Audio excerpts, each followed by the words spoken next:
Assalamualaikum warahmatullahi wabarakatuh. Baik, kembali lagi di list video saya. Jadi masih bermaterikan rekayasa perangkat lunak ya. Pada video kali ini saya ingin share mengenai konsep development agile. Nah, agile ini adalah salah satu bentuk daripada modern approach ya, atau pendekatan modern ya. Modern approach of software engineering. Jadi pendekatan modern untuk melakukan suatu rekayasa perangkat lunak. Nah, agile ini ada banyak nanti ya. Variansi development software-nya ada banyak. Tapi agile itu sendiri berasal dari suatu bentuk kekecewaan sebenarnya terhadap metode pembangunan perangkat lunak klasik ya, seperti waterfall, prototype, dan lain-lain. Namun bukan berarti SDLC yang klasik itu tidak bisa digunakan lagi untuk saat ini. Jadi SDLC apa yang akan dipakai itu tetap akan tergantung dari kondisi. Ya, sebagai contoh, mahasiswa yang sedang mengerjakan suatu tugas akhir ya, atau kerja kelompok, kerja praktek ya, di mana dia melakukan kerja praktek atau tugas akhir itu sendirian, satu orang.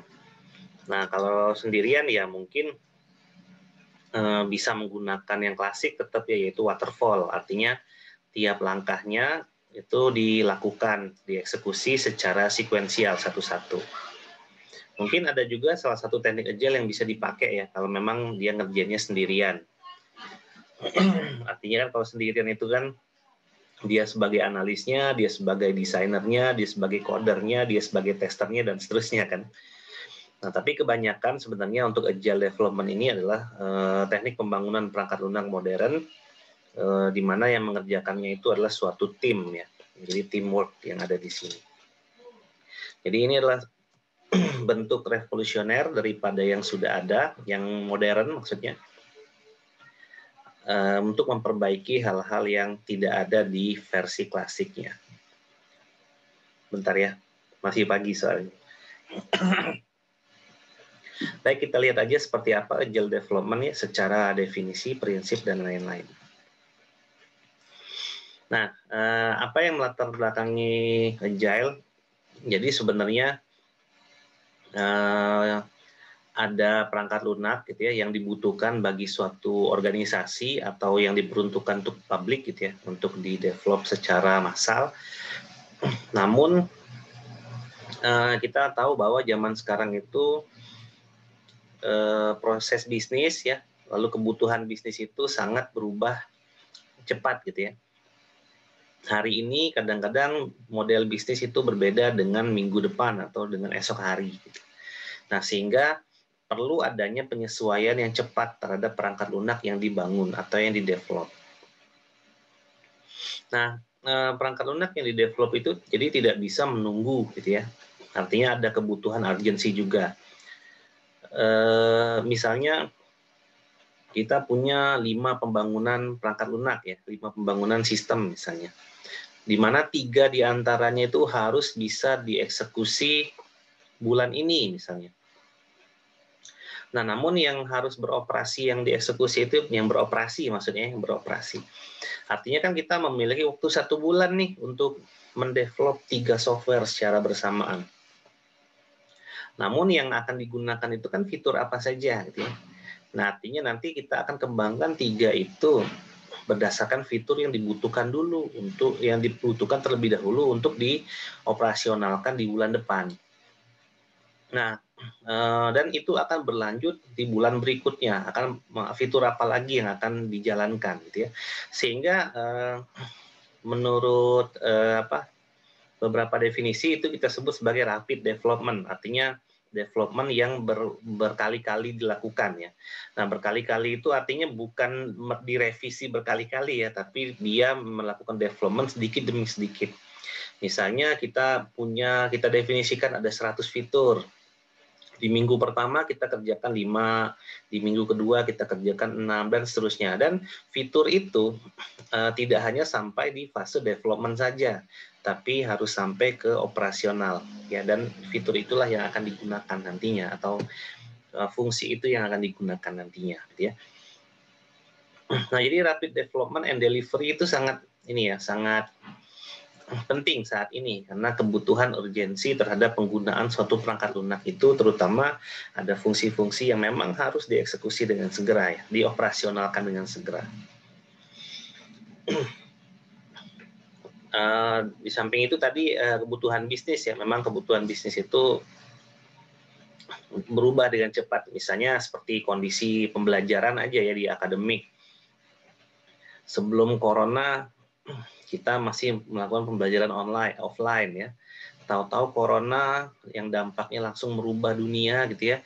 Mau tidak mau kita harus membuat suatu sistem e-learning di mana harus dioperasionalkan dengan segera gitu ya, demi menunjang pembelajaran agar masih tetap terlaksana. Nah, itu kan berarti kita banyak pilihan gitu ya. Kita bisa menggunakan platform yang sudah ada dan disediakan gratis seperti Moodle, tapi kita harus pahami juga cara menggunakannya seperti apa. Nah, lalu fitur apa saja yang harus ada di situ dan fitur yang tidak harus ada di situ. Nah, artinya perubahan bisnis seperti itu tidak hanya terjadi di akademik sih sebenarnya, di perusahaan-perusahaan, di organisasi, atau aplikasi-aplikasi yang ada di publik itu semakin cepat tuh perubahan bisnisnya. Masih ingat dulu ketika game COC ya, Clash of Clans, dulu adalah suatu game yang sempat merajai gitu ya. Nah, namun kemudian banyak orang yang membuat gameplay yang sama persis dengan COC. Nah, artinya kan konsep bisnis seperti itu langsung berubah tuh. Yang dulu itu game konsepnya premium, ya beli sekali, terus bisa dimainkan berulang kali dan menjadi hak milik gamenya, ya. Nah, sekarang berubah menjadi konsep freemium ya, di mana kita bisa memainkan game secara gratis, namun untuk naik level, membeli atribut, kostum dan lain-lain kita harus bayar. Nah, itu kan waktu itu dunia mobile gaming itu memiliki turnback ya, bukan turnback memiliki perubahan bisnis lah ya, ibaratnya kalau kita bilang perubahan bisnis yang sangat cepat. Artinya kalau perusahaan tidak bisa mengeluarkan game dengan pola bisnis yang sama ya dengan yang beredar saat ini, nah itu akan menjadi suatu kerugian yang besar bagi perusahaan itu. Jadi kalau kita ngomongin perubahan bisnis atau kebutuhan bisnis itu bisa macam-macam ya.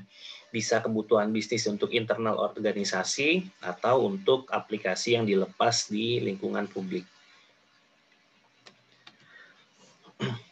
Nah, ini juga salah satu yang mendasari tadi ya, mengapa ada agile, karena kekecewaan terhadap konsep pembangunan rekayasa perangkat lunak sebenarnya secara keseluruhan antara tahun 80 sampai 90. Ini kita sebut sebagai yang classic development ya, classic software development life cycle. Jadi banyak perangkat lunak yang misalnya kayak kita menggunakan waterfall ya, padahal timnya lengkap, tapi kan banyak yang menganggur akhirnya. Ya karena setiap proses, setiap tahapan dikerjakan satu persatu. Dan tidak maksimal juga karena perangkat lunak itu yang tidak bisa diburu-buru jadinya kalau waterfall. Ya kan harus menjalankan prosesnya bertahap dulu, sehingga perangkat lunaknya itu jadinya di akhir secara gelondongan atau secara bundel, ya jadinya di akhir.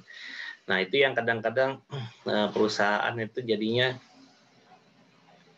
merasa ujung-ujungnya nanti perangkat lunaknya udah lama dibangunnya, ternyata nggak cocok, lalu perangkat lunaknya nggak dipakai gitu ya. Nah, seperti apa sih agile? Nah, kalau yang kita pelajari selama ini ya, teman-teman bisa cek di video saya yang lain. Software development itu ada 4 ya secara umum ya, software proses ya kalau kita sebutnya.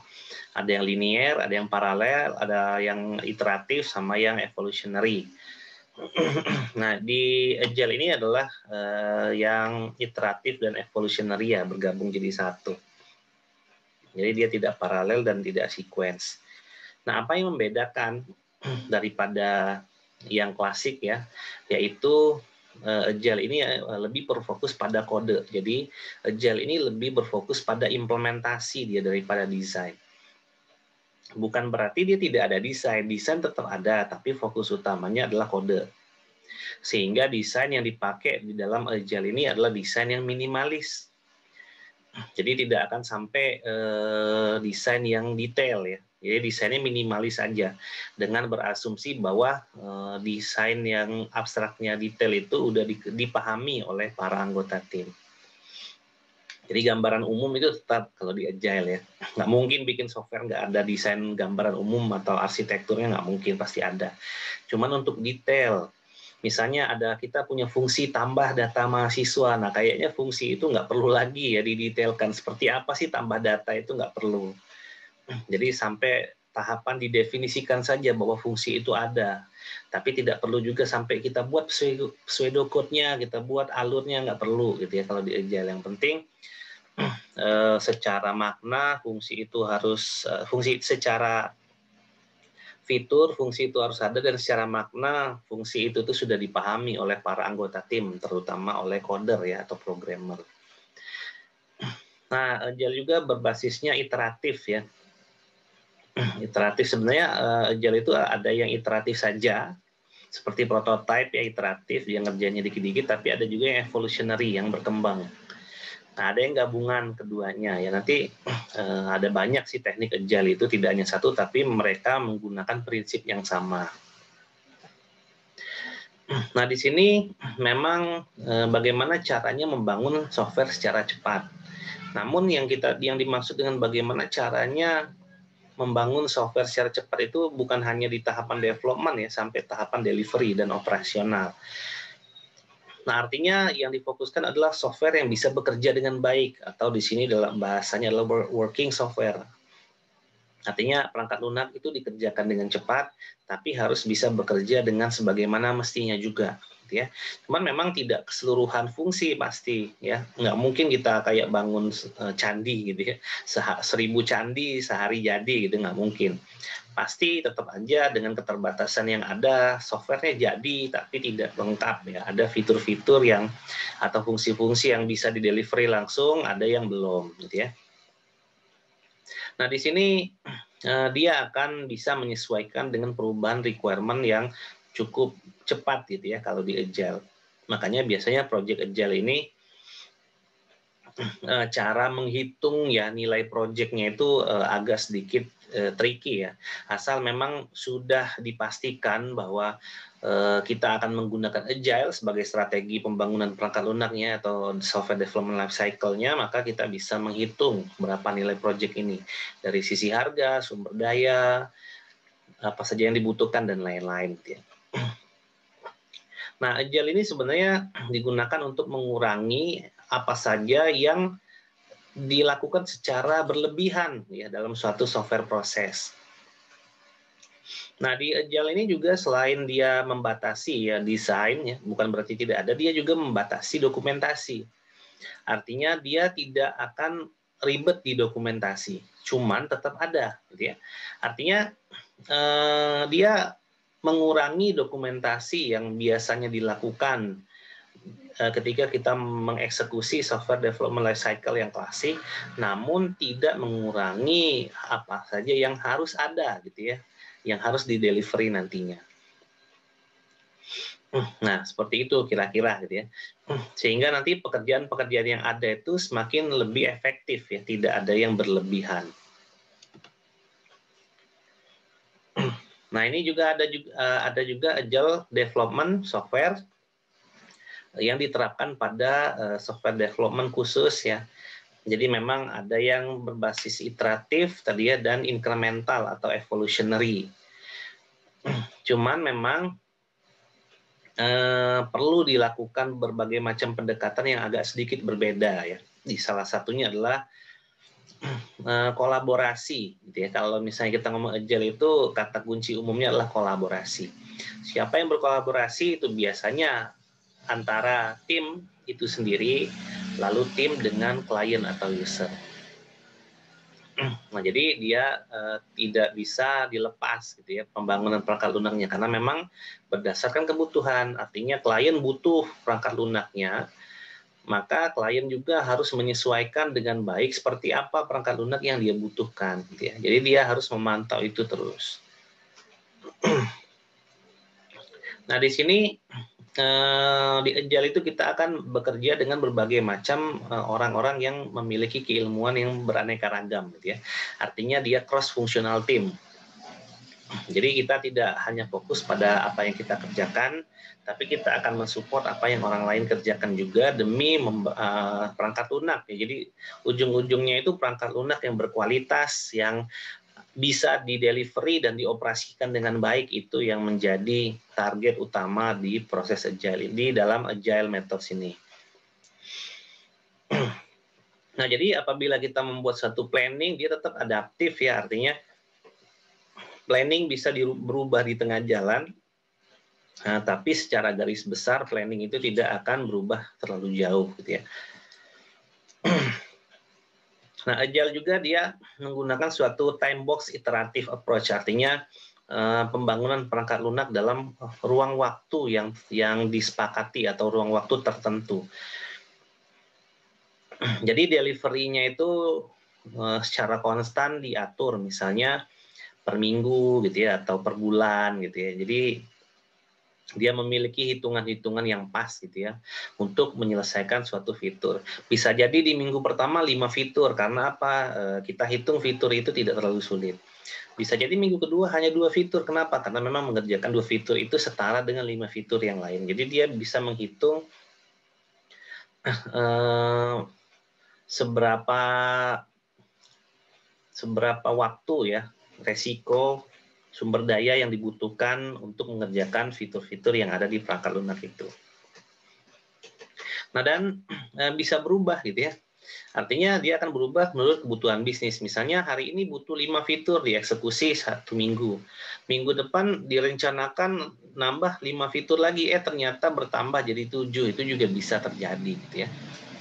Nah, biasanya memang nanti kebutuhan sumber dayanya akan mengikuti seperti apa ya, iterative approach itu akan dieksekusi. Bisa jadi minggu ini hanya butuh 2 programmer, minggu depan ternyata butuh 5, dan seterusnya. Gitu ya. Makanya dia bilang time box iteratif. Jadi ada berdasarkan waktu ya. Jadi ada kotak waktu yang kecil-kecil di mana dia akan memiliki pengelolaan sendiri ya dalam time box itu.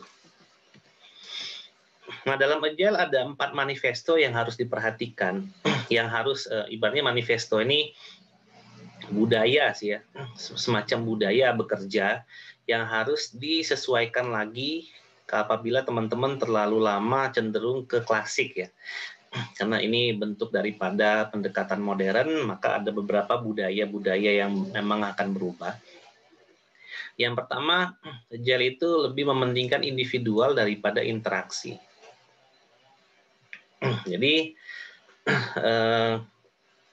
orang-orang yang terlibat di dalam Agile itu memang adalah orang-orang yang memiliki kemampuan yang baik gitu ya, karena dia akan melakukan suatu proses self-organization, artinya dia bisa menempatkan dirinya dengan baik tanpa harus ada perintah yang detail ya dari atasan.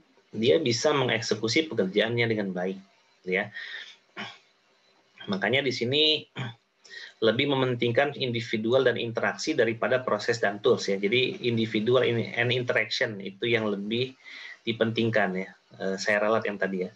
Bukan individual over interaction, tapi individual dan interaction, karena memang ketika orang-orang itu bekerja pada suatu self organization team, maka interaksi pasti akan dibutuhkan ya. Nah, disinilah yang kita bilang kolaborasi tadi menjadi kata kunci daripada Agile, daripada proses dan tools. Jadi kalau dulu orang fokusnya pada prosesnya dan pada tools yang dipakai ya, itu terus. Nah, kalau sekarang enggak. Ya, jadi fokusnya lebih ke individual dan interaksi.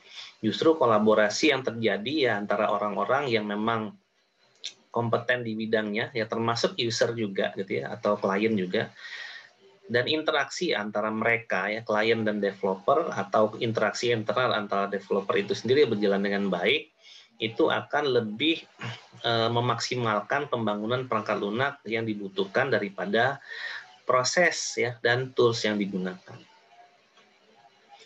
Kemudian yang kedua adalah kita harus sadari bahwa working software ya, ini adalah software yang dapat beroperasi dengan baik, itu lebih penting daripada comprehensive documentation. Artinya memang kode ya, tadi kan dibilang bahwa Agile itu fokusnya adalah kode. Artinya memang perangkat lunak itu adalah yang menjadi fokus, bukan dokumentasi. Namun bukan berarti dokumentasinya jadi nol ya, tetap ada dokumentasinya, namun memang dokumentasi yang seperlunya saja, yang cukup ya untuk suatu perangkat lunak. Jadi tidak perlu comprehensive documentation, jadi semua dokumen dari A sampai Z dibuat, tidak perlu gitu ya. Tapi apa yang dibutuhkan saja, yang bisa mewakili proses, yang bisa mewakili produk, itu dieksekusi di Agile. Nah, nanti kita akan lihat dokumen apa saja sih di dalam perangkat lunak itu yang bisa dibuat ya, yang komprehensif, yang mana yang bisa dipangkas, yang mana yang enggak ya nanti di Agile. Lalu yang ketiga itu customer collaboration over contract negotiation. Nah, yang paling penting di Agile itu adalah customer collaboration ya. Jadi kolaborasi antara developer dengan klien atau dengan konsumen itu lebih penting. Karena memang yang ditargetkan tadi adalah perangkat lunak yang bekerja dengan benar, jadi yang beroperasi dengan benar. Itu lebih penting daripada kontrak negotiation. Artinya negosiasi boleh terjadi gitu ya di dalam proses pembangunan perangkat lunak menggunakan Agile. Namun tetap kita menargetkan adalah perangkat lunak yang bekerja dengan benar gitu ya. Jadi selama perangkat lunak itu belum bisa kita sebut sebagai working software atau perangkat yang beroperasi dengan benar, maka apa yang dinegosiasikan tadi masih bisa berubah gitu. Misalnya di dalam negosiasi tadi ada satu fungsi dengan 5 fitur misalnya. Oh ternyata ketika implementasi dengan 5 fitur ini nggak mungkin nih, harus tambah satu fitur ya, jadi 6. Ya, atau tadi di awal desain tampilannya begini gitu ya, negosiasinya kita memiliki 3 tahap untuk mengeksekusi suatu aksi gitu misalnya. Oh ternyata 3 tahap itu terlalu panjang nih, bisa nggak dijadikan 1 tahap aja? Jadi tidak perlu habis itu next dan seterusnya.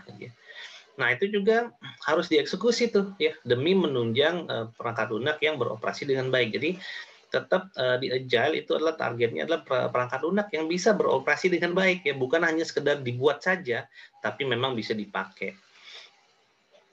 Nah jadi seperti itu ya yang diperlukan yang ketiga. Jadi budayanya tuh jangan karena kontrak kita kan cuma 5 fitur maka harus 5 aja, enggak ya. Kalau 5 fitur itu dipaksakan tapi perangkat lunaknya nggak bisa dipakai, ya buat apa gitu ya. Nah itu yang dipentingkan di dalam customer collaboration ini gitu ya. Lalu yang terakhir itu responding to change over following a plan. Kita boleh membuat suatu plan, memang boleh dan harus gitu ya dalam membangun perangkat lunak. Tapi plan itu tidak perlu kita eksekusi juga semua gitu ya.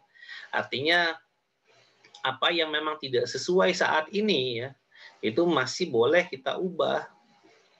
Ya karena adanya suatu perubahan, lalu kita bisa kembalikan lagi nanti ke dalam track plan yang kita sudah rencanakan. Artinya tidak harus ketika minggu ini plannya A, kita ngerjain A, besoknya B, kita ngerjain B, enggak. Bisa jadi ada A1, lalu nanti besoknya ternyata masih A3, gitu ya, B-nya belum. Tapi nanti kita bisa sesuaikan lagi ya di suatu titik ya dalam suatu timeline itu, kapan kita harus kembali lagi ke plan. Nah, seperti itu kira-kira, ya. Jadi dalam pembangunan perangkat lunak itu perubahan pasti ada karena dia akan menyesuaikan banget ya, menyesuaikan sekali dengan suatu kondisi bisnis yang ada, suatu budaya perusahaan, suatu aturan-aturan yang ada di suatu organisasi itu pasti selalu seperti itu. Ya makanya nanti memang pembangunan software Agile itu sebenarnya win-win solution ya. Software developer jadinya membuat perangkat lunak yang memang dipakai, lalu customer juga satisfied dalam mengeluarkan uang gitu ya ketika project itu dieksekusi. Uangnya mahal oke, tapi perangkat lunaknya memang bisa dipakai gitu, bukan hanya sekedar dibangun tapi tidak sesuai ekspektasi ya dari sisi tampilan, dari sisi experience, misalnya dari sisi aturan dan lain-lain. Nah, jadi ini adalah beberapa manifesto atau kita bisa sebut budaya-budaya yang memang kita harus ubah gitu ya. ketika kita memutuskan menggunakan development-nya Agile di perangkat lunak ya, walaupun karena Agile ini bisa digunakan teknik pekerjaannya ya, itu bisa digunakan selain untuk perangkat lunak juga. Tapi yang kita bahas di sini adalah lebih fokus ke Agile yang digunakan di dalam development software. Nah, lalu ada 5 metodologi nih ya yang dilakukan kalau kita ingin mengadaptasikan Agile dalam project yang kita kerjakan. Yang pertama itu evaluation of process and current structure of the company. Jadi Agile ini pertama kali kita harus mendefinisikan state ya, aktual state, kondisi yang sebenarnya dalam suatu perusahaan atau dalam suatu organisasi atau dalam suatu tren ya di publik. Nah, kita harus tahu state kita atau posisi kita itu sedang di mana sekarang. Nah, itu Agile. Secara aktual artinya secara nyata gitu ya. Jadi kita akan mengeksekusi perangkat lunak itu dari kondisi dunia nyata. Apa saja di dunia nyata ini, misalnya apa yang memungkinkan, apa yang enggak. Nah, itu yang harus diadaptasikan pertama kali nih di dalam Agile. Nanti proses-prosesnya kita bisa strategikan menjadi suatu bentuk plan yang besar untuk dikerjakan berikutnya. Jadi kita harus tahu initial state-nya dulu, kondisi awal. Karena organisasi itu kondisi awalnya beda-beda ya. Misalnya dari sisi perangkat lunaknya aja, ada yang memang perangkat lunaknya nggak ada sama sekali gitu ya. Tapi ada juga perangkat lunaknya yang udah ada, tapi perlu dikembangkan. Ada lagi yang dia menggunakan perangkat lunak dengan open source, tapi kemudian ingin dikembangkan. Nah, kayak gitu kan perlu adanya mapping proses nantinya, perlu adanya plan, perlu nginjak bumi lah istilahnya di awal di Agile. Jadi pihak ketiga ketika akan membuat suatu software di organisasi, dia harus menjadi bagian dari organisasinya dulu. Bagian apanya? Bagian pekerjaannya, bukan bagian politiknya tetap gitu. Nggak usah ikut-ikutan politiknya, tapi dia harus mengamati dulu kondisi yang sedang terjadi ini seperti apa secara real gitu ya. Nah, lalu yang kedua, dia harus melakukan proses optimization ya, suggestion for improvement and process optimization. Nah, dari apa yang ada tadi, dia harus bisa membuat proses apa saja yang harus dia lakukan, kemudian teknologi apa saja yang bisa digunakan. Ya. Apakah akan menggunakan teknologi yang modern, gitu ya, atau kita bisa menggunakan teknologi yang masih klasik, namun memang itu bisa diimplementasikan tetap di organisasi itu atau seperti apa, gitu. Jadi teknologi dan proses itu harus bisa dikombinasikan dengan baik secara optimal, karena di awal kita udah tahu nih state ya, initial state atau kondisi dalam suatu company atau organisasi itu ya, atau ya kita nyebutnya company ya, karena memang perangkat lunak itu yang paling banyak dibuat itu adalah perangkat lunak untuk suatu organisasi ya, walaupun sama-sama apotek gitu ya, cuman itu adalah 2 aplikasi yang unik yang berbeda tetap. Nah, lalu yang ketiga, kita melakukan desain aplikasi bersama dengan klien. Nah, disinilah muncul budaya yang kolaborasi tadi ya. Jadi kita udah tahu state awalnya, kita bikin plan-nya, strateginya, mengoptimalisasi prosesnya dan teknologi yang dipakai, dikombinasikan. Kemudian kita rancang aplikasinya bersama dengan klien. Nah, disinilah klien akan memberikan suatu feedback ya. Nah, feedback itu adalah yang paling penting gitu ya ketika kita mendevelop. Jangan sampai mendevelop tapi nggak ada feedback, itu khawatir sebenarnya ya. Khawatir perangkat lunak itu ternyata memang yang penting ada aja lah, dipakai atau enggak bodo amat kan, artinya nggak bagus juga gitu ya.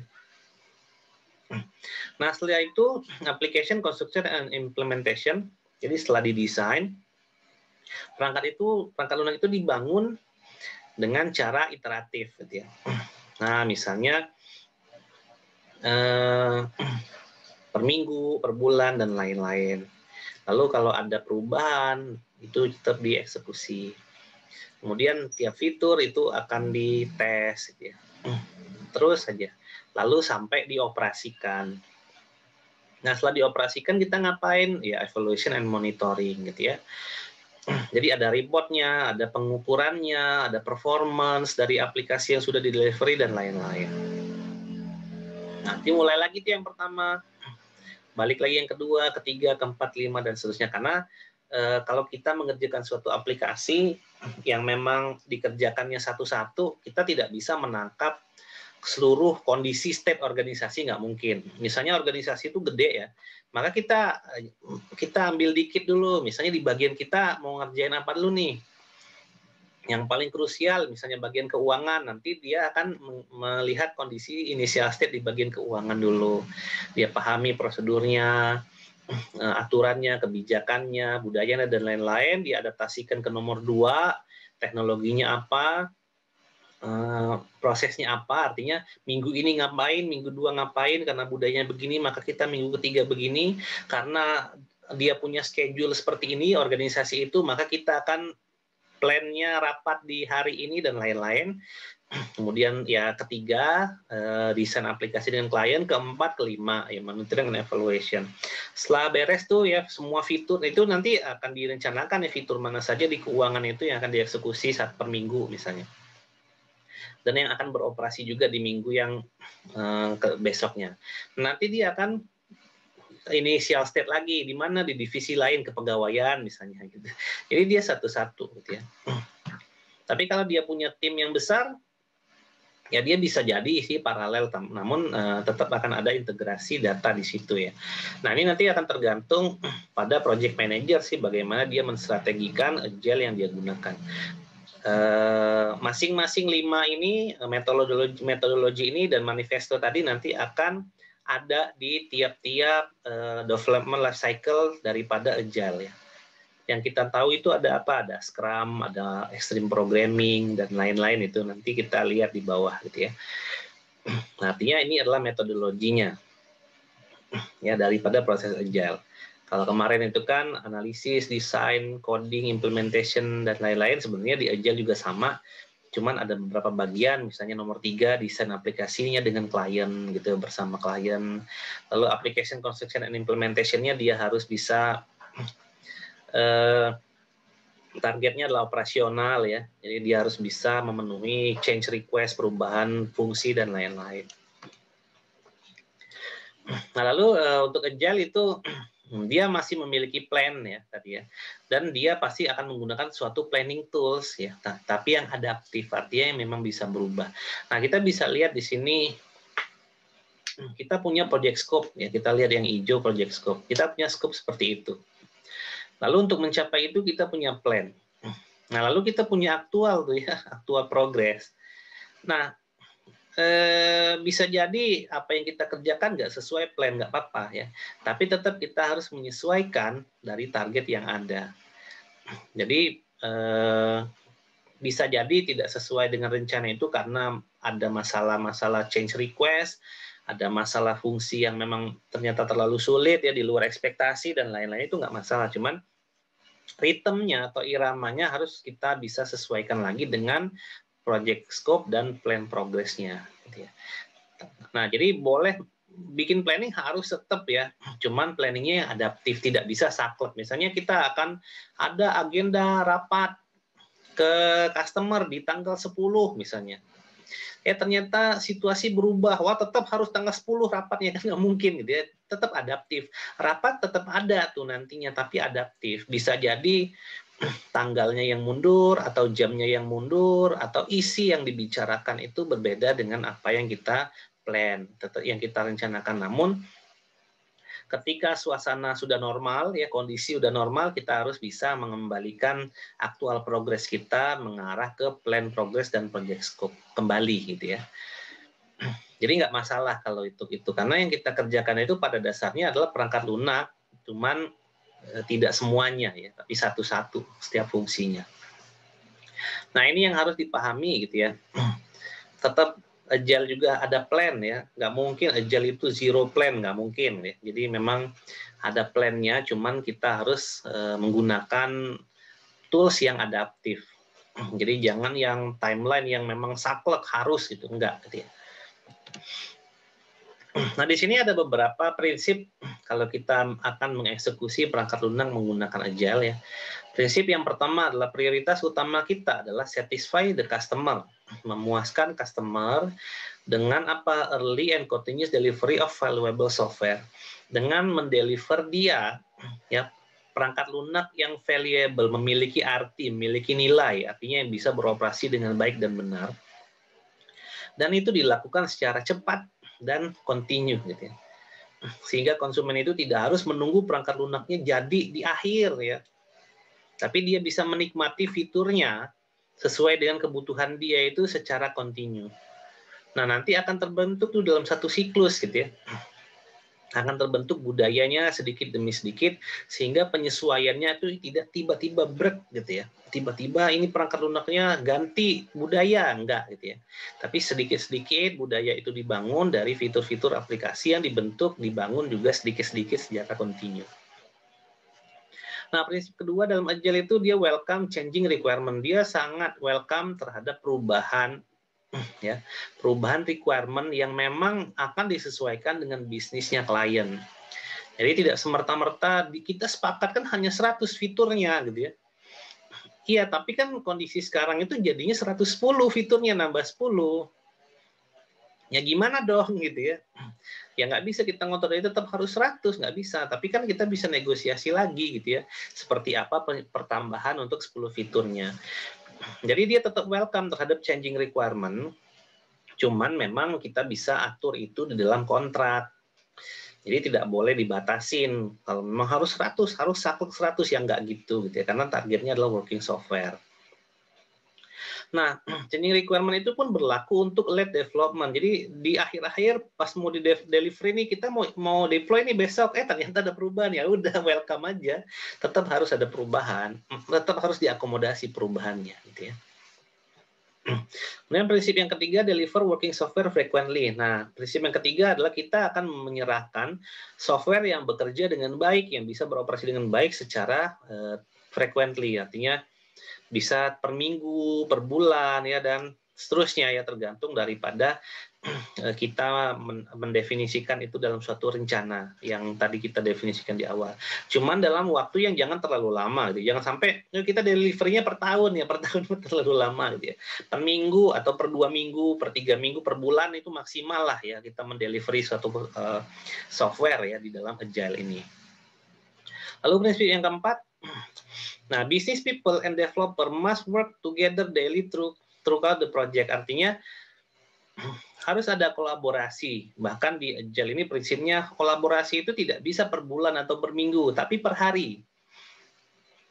Jadi business people artinya orang-orang yang ada di area business people itu kita bisa artikan user gitu ya, yang memang beroperasi, yang menjalankan pekerjaannya gitu ya, dan dia membutuhkan perangkat lunak itu untuk menjalankan pekerjaannya. Dia harus bekerja bersama-sama dengan para developer per hari gitu ya, selama proyek itu dieksekusi.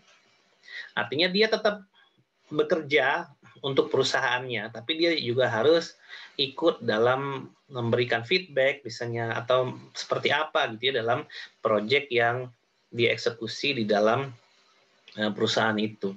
Jadi dia tetap harus membantu selama proyek itu dieksekusi gitu ya, dia harus membantu developer seperti apa sih peranan dia ya dalam penggunaan perangkat lunak itu. Ini juga bisa diatur sih. Misalnya dia bisa memberikan feedback aja, mengevaluasi, menyesuaikan dengan experience dia dan lain-lain gitu ya. Kemudian prinsip 5, build project run motivated individual. Jadi project itu harus dibangun dengan individual yang termotivasi, artinya yang memang mereka menyadari betul software itu dibutuhkan gitu. Ya, mereka itu artinya semua stakeholder ya, tidak hanya user, customer, tapi developer juga. Mereka juga harus mengerti bahwa perangkat lunak yang kita buat ini ya sebagai seorang developer itu dibutuhkan di suatu company atau suatu organization. Nah, jadi kolaborasi itu ya dari prinsip yang keempat itu akan memunculkan banyak sekali kerjasama ya, artinya support apa yang dibutuhkan Misalnya dari user, supportnya dia akan memberikan apa ya ke developer, developer juga akan memberikan support apa ke user, itu akan selalu terjadi siklusnya. Gitu ya. Dan setiap orang harus percaya bahwa mereka akan mengerjakan pekerjaan mereka dengan benar. Karena orang-orangnya tadi motivated individual, artinya orang-orangnya kompeten di bidangnya, memiliki motivasi untuk mengerjakannya karena mereka sadar, semua orang sadar bahwa perangkat lunak ini harus selesai demi keuntungan bersama, gitu ya, bukan keuntungan salah satu pihak saja. Kemudian prinsip yang keenam, the most efficient and effective method of conveying information to and within a development team is face-to-face communication. Nah, prinsip yang keenam itu adalah komunikasi yang sering dilakukan ya antara customer dan developer, atau semuanya ya terserah ini, mau antara customer dan developer, antara tim developer sendiri, antara tim klien sendiri, itu pokoknya komunikasi lah ya. Selama proses proses development itu memang sebaiknya dilakukan secara face to face. Jadi komunikasi lewat WhatsApp itu kurang bagus gitu ya kalau agile. Jadi memang face to face itu tidak harus datang ke tempat ya. Artinya dalam kondisi COVID, kondisi pandemik, kita bisa face to face pakai Zoom, pakai apalah gitu ya, teknologi yang sekarang pakai Meet atau pakai online conference yang lain gitu ya. Nah, jadi memang harus face to face ngomongnya, cuman jangan terlalu lama juga. Kalau terlalu lama itu biasanya topiknya bisa kemana-mana ya, mungkin 10 menit, 20 menit ya, yang fokus aja untuk membahas apa yang memang harus dibahas. Jadi informasi itu terpusat, fokus gitu ya, jadi tidak kemana-mana, sehingga memang ketika dieksekusi itu jadi tidak toksik lah, gitu kira-kira. Lalu prinsip yang ketujuh, working software is a primary measure of progress. Jadi kalau kita ngomongin agile, apakah developer itu pekerjaannya udah selesai atau belum, itu tergantung dari software yang bekerja. Gitu. Misalnya kita kontraknya 2 tahun nih, tapi softwarenya nggak bisa kerja, ya gimana dong, nggak bisa berjalan, artinya tidak bisa beroperasional dengan baik. Iya berarti kerjaan belum beres gitu. Karena ketika kita mengukur ya pekerjaan itu beres atau enggak, itu daripada perangkat lunak yang di delivery, yang bisa beroperasi dengan baik. Nah, itu prinsip yang ketujuh. Jadi tim developer harus tahu bahwa mereka itu udah bekerja sejauh mana, itu berdasarkan daripada perangkat lunak yang beroperasi, yang mereka udah kerjakan. Kalau perangkat lunaknya masih di dalam fase dev atau development, ya belum beres kerjaannya, ya harus bisa di delivery dulu. Kemudian prinsip yang ke-8, agile process promote sustainable development. The sponsor, developer, and user should be able to maintain a constant pace indefinitely. Nah, jadi memang secara tetap ya, sustain development. Jadi agile itu adalah pembangunan perangkat lunak yang memang dilakukan berulang kali secara terus-menerus, gitu ya. Nah, artinya jangan sampai kehilangan momen ya. Misalnya hanya semangat di awal aja, nanti di tengah hilang aja semuanya ya. Developernya hilang, customernya hilang, nanti muncul lagi di bulan depan ya, enggak gitu. Jadi kita harus sadar betul bahwa agile itu continuous development ya, sustainable. Jadi kita harus sesuaikan fasenya, Pak. Constant pace itu artinya kita ngomongnya apa ya? Ya iramanya lah gitu ya. Jadi tiap minggu tuh kita memang misalnya kita sepakati bahwa di akhir minggu itu akan selalu ada rapat. Ya udah ada rapat, itu harus kita jaga tuh pace-nya ya, fasenya. Jangan sampai nanti ada rapat, nanti sebentar enggak, sebentar ada, sebentar hilang semua, sebentar ada, ya itu yang harus dijaga di agile ya. Nah, itu adalah prinsip yang ke-8. Gimana kalau kita ngomongin prinsip ini kan berarti prinsip ini yang harus kita jaga. Kalau kita tidak bisa menjaga prinsip ini, kita akan sulit melakukan agile. Lalu prinsip yang ke-9, continuous attention to technical excellence and good design enhance agility. Jadi memang banyak perhatian-perhatian yang harus kita berikan dari sisi teknis. Kemudian memang banyak hal-hal dari sisi desain yang memang harus kita pangkas, namun tidak mengurangi makna atau arti daripada desain yang ada itu. Nah, dalam proses agile juga sama. Kita harus memikirkan desain secara arsitektur, kita harus memikirkan desain secara teknologi, hardware, dan lain-lain. Kemudian secara teknis apa yang bisa dieksekusi nantinya. Dan itu harus dilakukan secara kontinu. Ya, jadi tidak sebentar-bentar berubah, sebentar-bentar berubah. Gitu. Jadi memang tetap harus ada definisi itu prinsip itu di dalam Agile. Kemudian yang ke-10, simplicity. Jangan ribet intinya. The art of maximizing of amount of work not done. Jadi simplicity, gitu ya. Simple aja, jangan bertele-tele. Jadi dalam Agile itu kita tidak harus jadi orang toksik gitu ya. Tapi kita harus fokus bagaimana cara menyelesaikan perangkat lunak ini. Ya simple aja, nggak usah ribet gitu ya. Komunikasinya juga simple aja, nggak usah ribet. Nanti perintah-perintah yang diberikan juga ya simple aja, nggak usah ribet. Jadi memang itu adalah prinsip yang ke-10. Lalu prinsip yang 11, the best architecture, requirement, and design emerge from self-organizing team. Nah, biasanya kalau misalnya kita ngomongin Agile itu akan lebih baik untuk tim-tim yang sudah berpengalaman. Berpengalaman dalam hal pembuatan perangkat lunaknya, penyesuaian proses bisnisnya, skill-nya, dan lain-lain. Nah, gitu ya. Jadi setiap orang yang akan mengeksekusi requirement, desain, ya, arsitektur, implementasi, dan lain-lain itu adalah daripada tim yang bisa berorganisasi dengan sendirinya. Ya, self-organizing team, artinya mereka tahu apa yang harus mereka kerjakan, mereka harus tahu berkolaborasinya seperti apa. Kemudian prinsip yang ke-12, at regular intervals, the team reflect on how to become more effective then tools and adjust its behavior accordingly. Nah, di sini maksudnya prinsip yang ke-12, seiring berjalannya proses development, itu tim itu bisa melakukan suatu improvisasi ya, bagaimana cara dia mengerjakan suatu hal itu secara efektif. Jadi dia bisa tune, artinya menyesuaikan. Dia bisa bekerja dengan lebih baik. Artinya hari ini harus lebih baik, besok harus lebih baik dari hari ini. Minggu depan harus lebih baik dari minggu ini. Nah, dia harus bisa seperti itu daripada dia mengerjakan atau melakukan tune daripada behavior dia yang dia biasa kerjakan. Artinya kalau memang minggu depan bisa lebih baik dari minggu ini, kenapa harus minggu depan sama dengan minggu ini? Ya, kira-kira gitu ya.